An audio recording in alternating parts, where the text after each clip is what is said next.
Hi guys, this week I'll be making a scrumptious healthy snack that is easy to prepare, which is the Cranberry Granola Bars. Let's see what do we need to make this delicious yet travel-friendly snack. We need a cup of rolled oats, half a bowl of dates, 1 tablespoon of chia seed, quarter cup of sunflower seed, quarter cup of pumpkin seed, half a cup of dried cranberries, half a cup of almond, 1 tablespoon of honey, and also maple syrup. Okay, the first thing that we need to do is we need to lay down all the oats, almond, and also seed on the roasting pan. We will roast this for about 10 minutes so that it will become crunchy and easy to chew. You would definitely want to do this step and don't ever skip it. If not, everything will be hard to chew, especially the almond.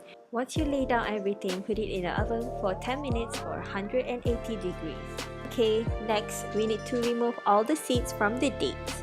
Make sure that nothing hard is left behind.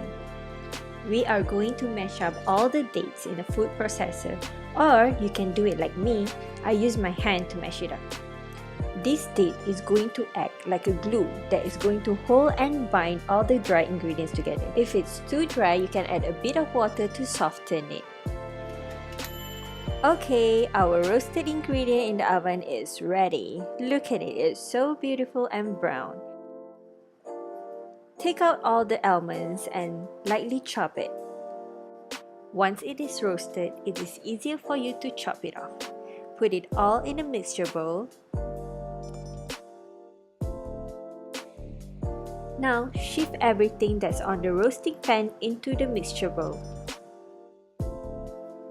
And then we will add on our dried cranberries and also the chia seed.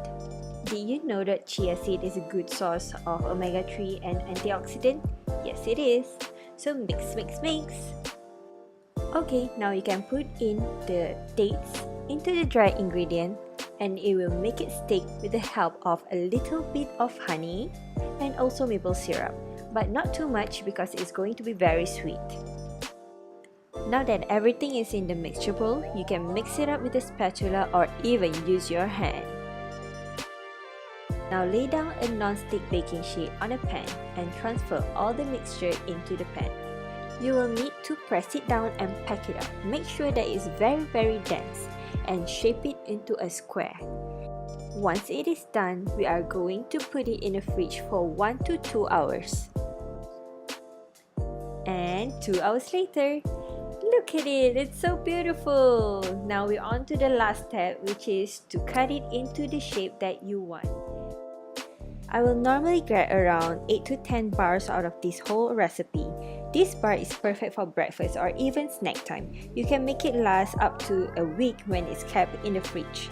Just remember to put it in an airtight container. I certainly love the colors. Even the kids will love having this in their lunchbox. You can also pack it up in a wrapper and put it in your bag in case you get hungry while traveling. Well, I hope you love this recipe as much as I do.